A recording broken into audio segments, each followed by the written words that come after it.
Alkyl halides start करते हैं। पहले इसका डेफिनेशन, फिर उसके बाद उसका नोमेनक्लेचर और कुछ फिजिकल प्रॉपर्टी के बाद इनके दो बड़े मशहूर रिएक्शंस ही पढ़ लेते हैं। अल्काइल हैलाइड्स का डेफिनेशन, अगर किसी हाइड्रोकार्बन में हाइड्रोजन एटम की जगह रिप्लेस हो जाए, यानी उसकी जगह क्या आ जाए, हेलोजन आ जाए। हेलोजन हेलोजन आपको पता है, हम उसको एक्स से शो करते हैं। ये क्लोरीन हो सकता है, ब्रोमीन हो सकता है, फ्लोरीन हो सकता है, आयोडीन हो सकता है, वगैरह वगैरह। तब जाकर इनका नाम होगा अल्काइल हैलाइड। इसका दूसरा नाम भी है हेलोजन डेरिवेटिव्स ऑफ अल्केन्स, ये भी इसका नाम है। अल्काइल हैलाइड्स के एग्जांपल्स और रिएक्शंस बार बार इससे पहले जो चैप्टर्स आपने पढ़े थे उनमें आ चुके हैं। इनका रिएक्शंस और इनके नाम, चाहे आप अल्कोहल में थे, या आप एल्डिहाइड और कीटोन में थे, या आप एसिड में थे, आपने अल्काइल हैलाइड का नाम बार बार सुना है। प्राइमरी अल्काइल हैलाइड क्या है? जिस तरह आपको बताया गया था, अल्कोहल में भी प्राइमरी अल्कोहल था, तो यहां पर भी प्राइमरी अल्कोहल अल्काइल हैलाइड है। सेकेंडरी और टर्शियरी। प्राइमरी अल्काइल हैलाइड को जरा देखिए कि जिधर एक्स अटैच है, ये देखो क्लोरीन, ये क्लोरीन सिर्फ एक कार्बन के साथ अटैच, यानी एक ही कार्बन है जिसके साथ क्लोरीन अटैच है, तो ये भी प्राइमरी अल्काइल हैलाइड में आ जाए। आ, आपकी थोड़ी बहुत कंफ्यूजन इस वाले में क्लियर हो जाएगी। यहां पर अगर आप इस स्ट्रक्चर के अंदर देखें, स्ट्रक्चर नंबर 2 में, यहां पर क्लोरीन क्लोरीन जिस कार्बन के साथ अटैच है वो तो ये है, ठीक है। क्लोरीन इस कार्बन के साथ अटैच, इस कार्बन के साथ मजीद कितने कार्बन अटैच है? मजीद जस्ट वन कार्बन अटैच है, ये देखो। So this is called again primary alkyl halide. ये भी प्राइमरी अल्काइल हैलाइड है। इसके अलावा थर्ड एग्जांपल पर अगर आप आ जाए, यहां पर फिर से क्लोरीन जिस कार्बन के साथ अटैच है वो तो ये है जिस पर मैं तीर का निशान डाल रहा हूं, ठीक है। इस कार्बन के साथ डायरेक्टली कितने कार्बन अटैच है? सिर्फ एक कार्बन अटैच है। डायरेक्टली आपने देखना है, इधर लंबा सा चेन है, कोई फायदा नहीं है। जिस कार्बन के साथ क्लोरीन अटैच है उस कार्बन के साथ डायरेक्टली हम देख रहे हैं कि सिर्फ एक कार्बन अटैच है, सो लिहाजा ये भी प्राइमरी अल्काइल हैलाइड। अब सेकेंडरी अल्काइल हैलाइड की तरफ आते हैं। सेकेंडरी अल्काइल हैलाइड में यहां पर मैं एक्स लिख लेता हूं, कोई क्लोरीन ब्रोमीन कुछ भी हो सकता है। अब आपका हैलाइड जिस कार्बन के साथ अटैच है वो तो ये वाला कार्बन है। इस कार्बन को अगर आप देखेंगे, ये कार्बन डायरेक्टली मजीद दो कार्बन के साथ अटैच है। एक कार्बन ये है सीसी की शक्ल में, और एक कार्बन ये है। तो चूंकि दो कार्बन के साथ डायरेक्टली अटैच है, ये सेकेंडरी अल्काइल हैलाइड है। इसी तरह यहां पर अगर आप आ जाइए, तो ये वाला जो हेलोजन है, ये जिस कार्बन के साथ अटैच है वो आपको नजर आ रहा है। इस कार्बन के साथ डायरेक्टली भी दो कार्बन अटैच है। एक कार्बन ये लेफ्ट साइड से अटैच है, और एक कार्बन यहाँ पर राइट साइड से अटैच है। तो ये भी हमारे पास क्या है? Secondary alkyl halide. Tertiary alkyl halide में क्या होगा कि आपका जो कार्बन हेलोजन के साथ अटैच है, सपोज ये आपका कार्बन है, दिस वन इज कार्बन जो कि हेलोजन के साथ अटैच है। अगर मैं यहाँ पर एक CH3 इधर लिख दूं, एक CH3 यहां पर लिख दूं, एक CH3 यहां पर लिख दूं, तो अब चूंकि कार्बन के साथ तीन और कार्बन अटैच है, so this is now called tertiary alkyl halide. और ये बिल्कुल टर्शियरी अल्कोहल में आपने ऑलरेडी पढ़ चुके हैं, ठीक है। सो अब हम आ जाते हैं अपने दूसरे टॉपिक की तरफ, नोमेनक्लेचर, जिसमें हम नाम देंगे। सबसे पहले कॉमन नाम देखते हैं, ठीक है, कॉमन नेम्स। कॉमन नेम में क्या है कि आप देखो, जहां पर आपको अल्काइल का लफ्ज नजर आ जाए, सबसे पहले तो वो बोलो। मिथाइल, इथाइल, प्रोपाइल, पहले ये बोलो। उसके बाद आप हैलाइट का नाम ले लो। फॉर एग्जाम्पल, ये आपका एक CH3Br है। अब इसमें आप लोग पहले ब्रोमीन से स्टार्ट करोगे, ब्रोमोमीथेन। ये इससे नहीं होगा, पहले आप अल्काइल बोलो। ये आपका अल्काइल ग्रुप है। दिस इज, ये आपका अल्काइल ग्रुप है, और ये है मिथाइल। ये है मिथाइल। अब उसके बाद जो हैलाइड है, उसको आप सिंपल उसका नाम लो ब्रोमीन। मिथाइल ब्रोमीन, ये इसका नाम है, ठीक है। सो कॉमन नेम में क्या है, जो अल्काइल ग्रुप है उसको पहले बोलो, उसके बाद जो भी अटैच है उसके, जो भी हेलोजन अटैच है उसका नाम ले लो। ब्रोमीन अटैच है तो Br अटैच है तो ब्रोमीन बोलो, Cl अटैच है तो क्लोरीन बोलो, वगैरह इस तरह चलते जाए।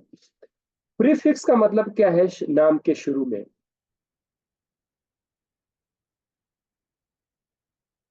नाम के शुरू में अगर प्रीफिक्स एन आए, इसका मतलब ये है कि ये स्ट्रेट चेन है।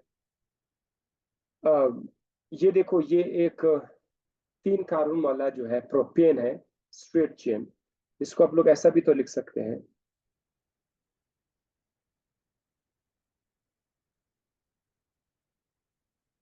ऐसा भी तो आ सकता है ना।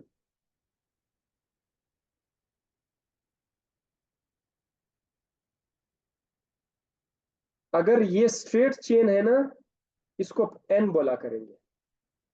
हालांकि इसमें भी 3 कार्बन है। अगर आप इस साइड पर आ जाओगे, इसमें भी 3 कार्बन है, लेकिन ये स्ट्रेट चेन नहीं है। ये एक स्ट्रेट चेन नहीं है। इसके लिए हम लोग आइसो का लफ्ज इस्तेमाल करेंगे, ठीक है, आइसो। आइसो का लफ्ज इस्तेमाल करेंगे। अब एक और मिसाल यहां पर मैं देता हूं। ये देखो, CH3, CH2, CH2, CH3। ये एक स्ट्रेट चेन है। आप उसको एन ब्यूटेन बोलते हैं, है, एन ब्यूटेन। लेकिन इसको आप लोग ऐसा भी तो लिख सकते हैं ना,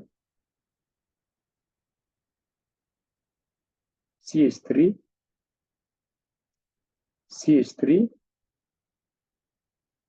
CH3H। इसमें भी तो 4 कार्बन है, ठीक है। तो ऐसे केस में आप लोग फिर स्ट्रेट चेन के लिए जो एन ब्यूटेन है वो आप इस्तेमाल नहीं कर सकते। इसको फिर आप मुख्तलिफ तरीकों से नाम दे सकते हैं, ठीक है। 2 मिथाइल प्रोपेन भी आप इसको बोल सकते हैं, लेकिन आप इसको एन ब्यूटेन नहीं कह सकते। सो एन जो है ये स्ट्रेट चेन के लिए आता है। अच्छा, अब हम आ जाते हैं IUPAC की तरफ। जैसे कि हम ऑलरेडी, हमें पता है कि सबसे पहले लॉन्गेस्ट चेन, जो सबसे लंबा चेन है, वो आप सेलेक्ट करें, जो ऑलरेडी आप लोग पढ़ चुके हो, अल्केन, अल्कीन, अल्काइन में। और लंबा चेन जो होगा उसके अंदर हेलोजन एटम का होना लाजमी है, ठीक है। वो हेलोजन एटम उसमें होगा तो वो लंबा चेन आप सेलेक्ट करेंगे। इसके अलावा हेलोजन जिधर अटैच होगा, उस हेलोजन का एक पोजीशन नंबर आपने शो करना है। कार्बन नंबर 2 पर हेलोजन अटैच है या कार्बन नंबर 3 पर हेलोजन अटैच है, वो आपने शो करना है। फॉर एग्जाम्पल, नीचे एक कंपाउंड दिया गया है। इसको अगर आप नंबरिंग दोगे, तो नंबरिंग आप उस साइड से स्टार्ट करो जहां से हेलाइड, हेलोजन अटैच है, इजीली करीबी है। सो 1 यहां से लगा दो, ठीक है। 1, 2, 3, 4। इसको अब हम लोग कैसे वो कर लेते हैं? 1 पे ब्रोमीन है ना, तो 1 ब्रोमो, सबसे पहले आपने वो शो करना है। 1 ब्रोमो। वो कॉमन नेम में आपने ब्रोमीन का लफ्ज को बाद में लाते थे ना, लेकिन इसमें आप पहले ब्रोमीन शो कर लेते हैं। यस। सो 1 ब्रोमो, उसके बाद 1, 2, 3, 4 1 ब्रोमो ब्यूटेन। ये इसका नाम बहुत सिंपल हो गया, ठीक है। ये अल्केन, जैसे कि आप अल्केन को नाम दे रहे हो, 1 ब्रोमो ब्यूटेन, आखिर में आपने ब्यूटेन ही बोला। अब यहाँ पर आप आ जाए, यहाँ पर अगर आप देखिए, इसमें आपने चेन सेलेक्ट करना है। यहां से आप नंबरिंग का जो पोजीशन है वो आप किसी भी साइड से आप स्टार्ट कर सकते हैं इस पे, क्योंकि अगर आप राइट साइड से स्टार्ट करो तो ब्रोमीन नंबर 2 पर आएगा, अगर आप लेफ्ट साइड से स्टार्ट करो तो मिथाइल जो है वो नंबर 2 पर आएगा, तो सब्स्टिट्यूएंट ज्यादा करीब है। लेकिन हम लोग इस बार प्रेफर किस चीज को करेंगे, अगर इस तरह सिचुएशन आ जाए, ब्रोमीन भी 2 पर आ रहा है, मिथाइल भी वहां से 2 पर आ रहा है, हम प्रिफर करते हैं ब्रोमीन को, जैसे ब्रोमीन अटैच है वहां से, तो हम यहाँ से स्टार्ट करते हैं 1 2 3 4। अब मिथाइल 3 पर है, ब्रोमो 2 पर है, तो सबसे पहले किस चीज को इंडिकेट करना चाहिए, 3 मिथाइल 2 ब्रोमो सही होगा या 2 ब्रोमो 3 मिथाइल? जवाब दे दीजिए जल्दी जल्दी, शाबाश, आज फिर से हम बहुत कुछ हमें देख रहा है। जल्दी से जवाब दीजिए, पहले 3 ब्रोमो लिखो या 2 ब्रोमो लिखो, फटाफट।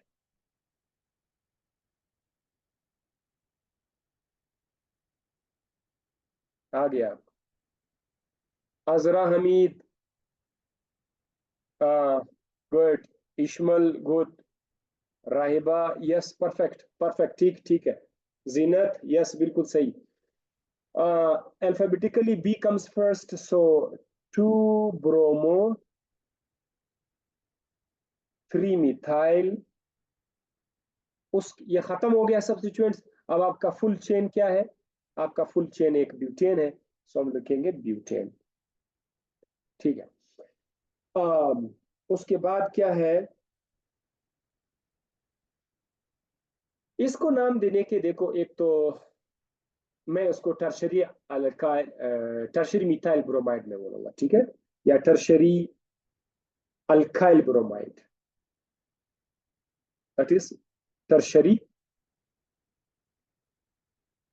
अल्काइल ब्रोमाइड या tertiary methyl bromide. IUPAC system ने इस लफ्ज को अलाउ किया हुआ है, टर्शरी, सेकेंडरी, आइसो, इस लफ्ज को आईयूपीएसी ने भी अलाउ किया हुआ है। लेकिन मैंने जस्ट आपके सामने बताया, ये वैसे जो असल में जो आईयूपीएसी ने उसमें वो 1 2 3 लगा कर करना पड़ता है। तो बहरहाल ये बुक में मुझे मिला कि आईयूपीएसी ने असल में नंबरिंग तो है, साथ में उन्होंने भी ये अलाउ किया हुआ है टर्शरी, अगर आप बोले टर्शरी मिथाइल ब्रोमाइड बोले, ठीक है सही। लेकिन इसका जो असल नाम है हम नंबरिंग दे देते हैं। नंबरिंग आपकी मर्जी है, आप यहां से करो 1 2 3, ठीक है, 1 2 3, कहीं से भी करो तो ब्रोमीन 2 पर ही आएगा। सो हम क्या नाम देंगे उसको, ये सब्स्टिट्यूएंट हो जाएगा, ये सब्स्टिट्यूएंट हो जाएगा, ये हो जाएगा 2 ब्रोमो 2 मिथाइल, 2 ब्रोमो 2 मिथाइल, बाकी में से 3 कार्बन है तो प्रोपेन।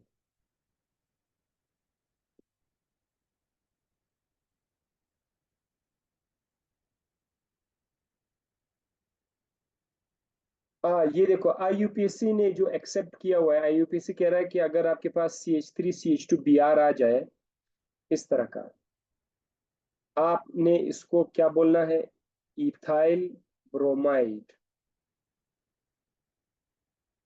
आपको इजाजत है, ठीक है, इथाइल ब्रोमाइड। एक ये है ब्रोमो इथेन, इसका असल नाम होगा bromo ethane, 1 bromo ethane, but आपके पास इजाजत है कि आप उसको इथाइल ब्रोमाइड बोल दें, ठीक है। इसी तरह ये वाला जो दूसरा स्ट्रक्चर है, ये भी इजाजत है, किस तरह बोलने का इसका इजाजत है, देखो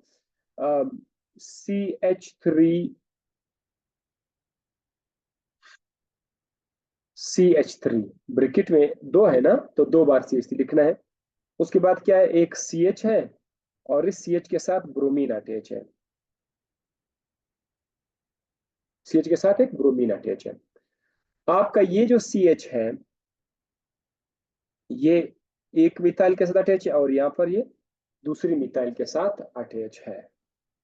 तो मैंने आपको बार बार बताया हुआ है कि जब आपके पास इस तरह का ग्रुप आ जाए ना, ये वाला,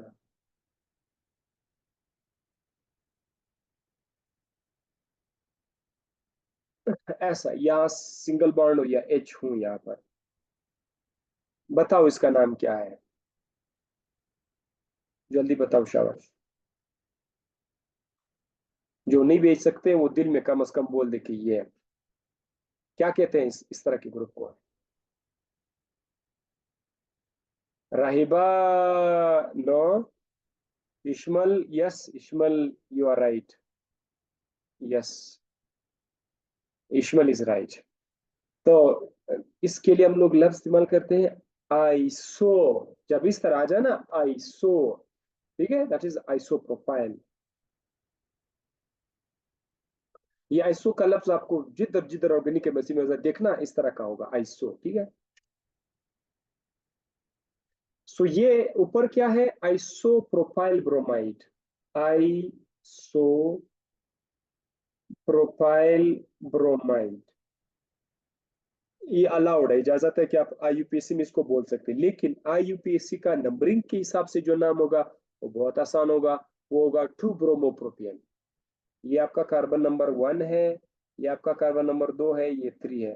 तो इसका नाम हो जाएगा 2 ब्रोमोप्रोपियन।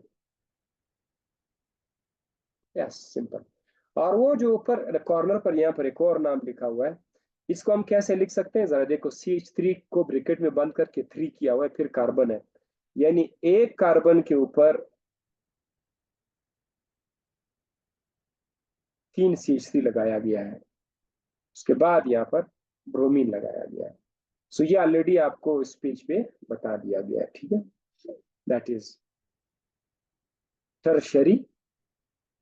टर्शरी, ये लफ्ज आपने बोलना है, टर्शरी ब्यूटाइल। टोटल कितने कार्बन है? 4 है ना, अब इसमें अपने सब बोल दिया। Tertiary butyl, tertiary butyl bromide.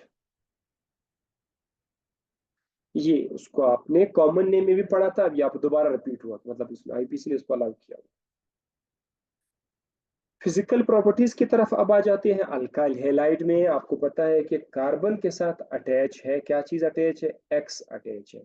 और एक्स जो है ये फ्लोरीन हो सकता है, क्लोरीन हो सकता है, ब्रोमीन हो सकता है। याद रखिएगा कि ये जो हेलोजेंस होते हैं, इनकी इलेक्ट्रोनेगेटिविटी हाई होती है, हाई इलेक्ट्रोनेगेटिव। और कार्बन की इलेक्ट्रोनेगेटिविटी लो होती है, जिसकी वजह से कार्बन और एक्स के दरमियान जो इलेक्ट्रॉन्स हैं यहाँ पर दरमियान में, ये दरमियान में स्टे नहीं करते। ये इलेक्ट्रॉन्स हेलोजन की तरफ करीब जाएंगे। एज अ रिजल्ट, जब ये इलेक्ट्रॉन हेलोजन की करीब जाएंगे, उसके इलेक्ट्रोनेगेटिविटी ज्यादा है, वो इलेक्ट्रॉन को खींचेंगे अपनी तरफ। तो एज अ रिजल्ट, ये जो एक्स है इस पर पार्शियल माइनस का चार्ज आएगा और कार्बन पर पार्शियल प्लस का चार्ज आएगा। तो ये जो सी एक्स बॉन्ड है, ये वाला जो सी एक्स बॉन्ड है, ये पोलर हो जाएगा। दैट इज वाई यहाँ पर क्या लिखा कि C X bond is polar bond, वो इलेक्ट्रोनेगेटिविटी डिफरेंस की वजह से। ये आप बार बार पढ़ चुके हैं, आपने ये वाली बात ओ एच में भी पढ़ा है, और आगे बहुत सारे जो 2-3 चैप्टर्स थे उसमें आप पढ़ चुके हैं। इस पोलैरिटी की वजह से जाहिर है कि ये ओवरऑल पोलर कंपाउंड है। तो पोलर कंपाउंड जो है ना, हमने देखा है कि उनका मेल्टिंग पॉइंट, बॉइलिंग पॉइंट अक्सर हाई होता है, ठीक है।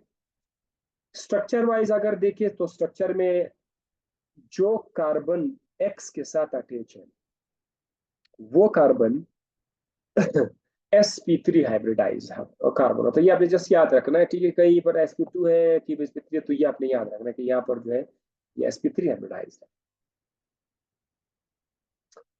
अब हम बनाएंगे अल्काइल हैलाइड को बनाने का तरीका। 2 तरीकों से बनाएंगे, दोनों आप जानते हैं, दोनों आपको पता है। एक पहला तरीका अल्कोहल से। अल्कोहल आपको पता है कि किस तरह बना सकते हैं, लेकिन यहाँ पर तमाम पॉसिबल जो ऑप्शन है वो दिए गए कि अगर आपके पास अल्कोहल हो, मोस्टली अगर आप इसको तेजाब के साथ रिएक्ट करोगे HCl के साथ, तो बाकी ऐसा कोई रीजेंट आप इस्तेमाल करो जिसमें हेलोजन हो। अगर आपको ऐसा अल्काइल हैलाइड चाहिए जिसमें ब्रोमीन हो, मतलब आपको मिथाइल ब्रोमाइड चाहिए या इथाइल ब्रोमाइड चाहिए, तो फिर आप कोई ऐसा रिएजेंट लाओ जिसमें ब्रोमीन हो। अगर आपको क्लोराइड चाहिए तो ऐसा रिएजेंट इसके साथ डालो जो जिसमें क्लोरीन हो। अगर आपको आयोडाइड चाहिए तो ऐसा रिएजेंट इसके साथ मिक्स करो जिसमें आयोडीन हो।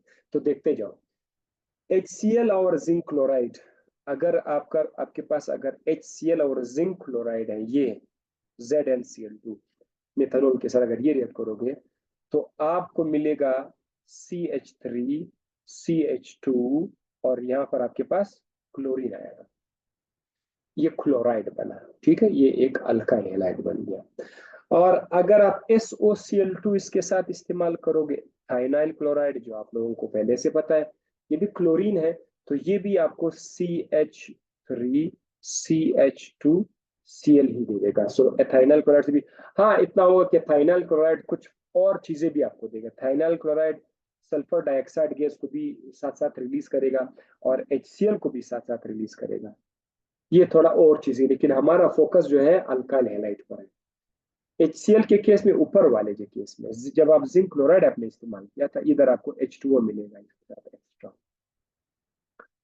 एक और पॉसिबिलिटी भी है, अगर आप ब्रोमीन वाला कोई अल्काइल हैलाइड बनाना चाहते हैं, ब्रोमीन वाला, तो फिर आपके पास फास्फोरस ट्राइब्रोमाइड, ये PBr3 आपको इस्तेमाल करना है।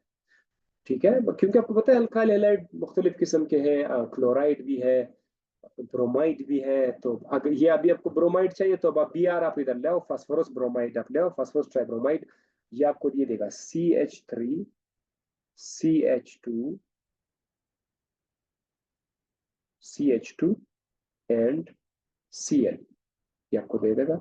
और उसके साथ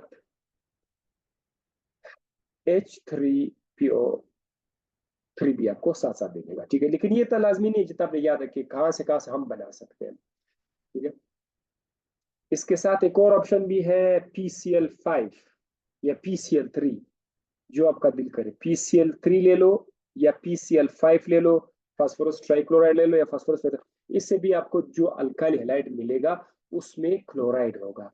तो आंखें बंद करके हम लोग लिखेंगे CH3C2। मैं बार बार CH2 क्यों लिख रहा हूँ, क्योंकि जो चीज आप यहाँ इस्तेमाल कर रहे हैं उसमें 2 कार्बन है, तो इसमें भी 2 कार्बन आएंगे, इस तरह CH3CH2Cl बन जाएगा, प्लस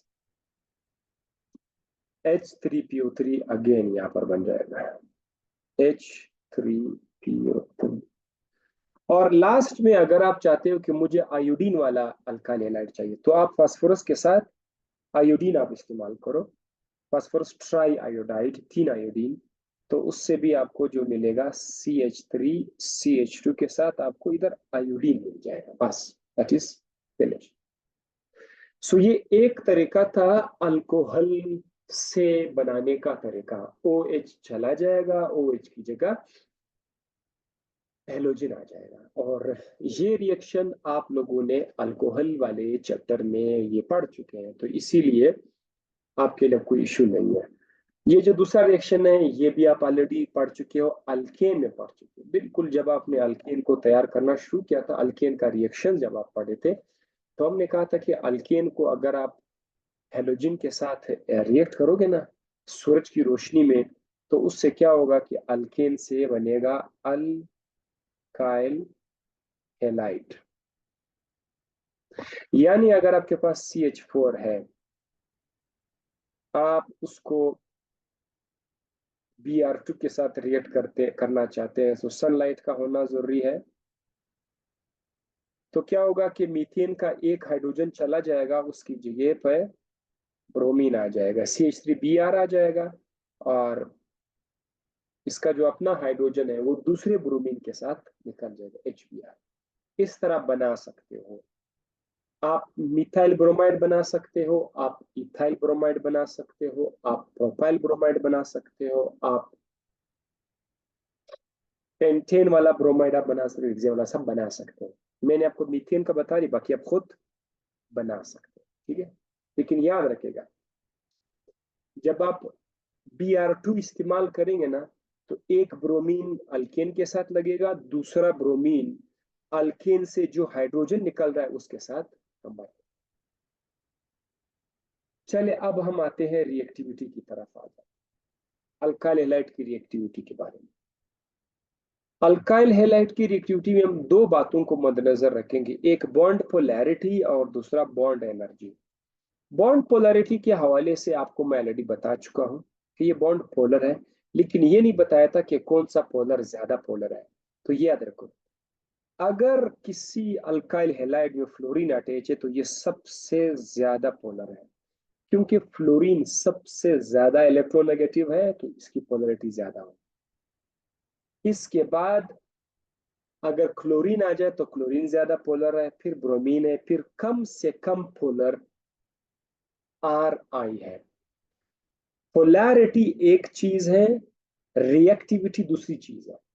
आपने रिएक्टिविटी को इसके साथ कंपेयर नहीं करना, मैच नहीं करना कि अगर आर एफ ज्यादा पोलर है तो ये ज्यादा रिएक्टिव होगा। नहीं, जब आपको मैं बाद में बताऊंगा आपको पता चल जाएगा कि सबसे ज्यादा रिएक्टिव ये है।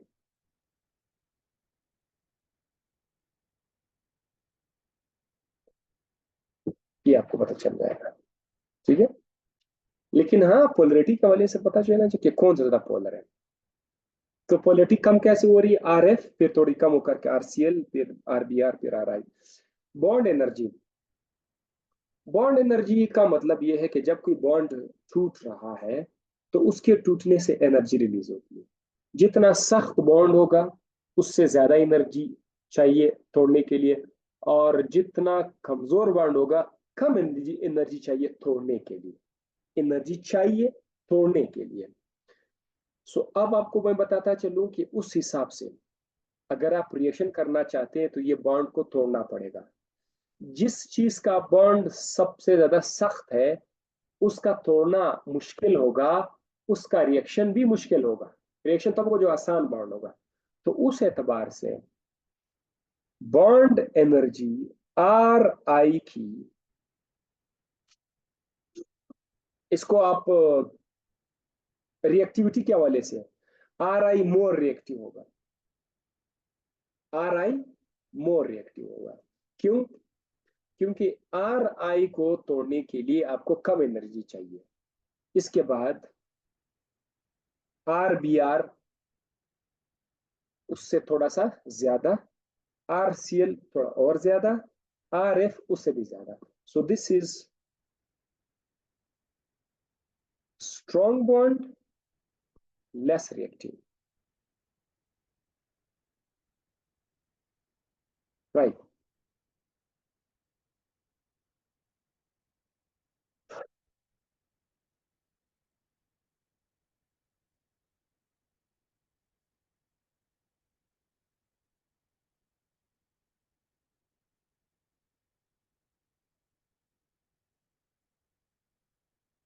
ये बात आप अपने साथ माइंड में रख लेगा, ठीक है। पोलैरिटी कौन सा ज्यादा पोलर है और कौन सा ज्यादा स्ट्रांग है, और जो स्ट्रांग है वो रिएक्टिव है या नहीं है, ठीक है। Reactions of alkyl halides. अब इनके रिएक्शन की तरफ हम आ जाते हैं। अल्काइल हैलाइड में सिर्फ दो रिएक्शन है, जस्ट टू। एक न्यूक्लियोफिलिक, एक एलिमिनेशन है। इसको हम लोग टेबल पे नहीं लिखेंगे याद रखने के लिए, क्योंकि कुछ भी नहीं है, ज्यादा रिएक्शन नहीं है। एक रिएक्शन के अंदर डेप्थ है, तफसील है, कुछ और फैक्टर्स है। तो नेक्स्ट में मैं आपको उसको ये भी डिस्कस कर लेते हैं, ठीक है।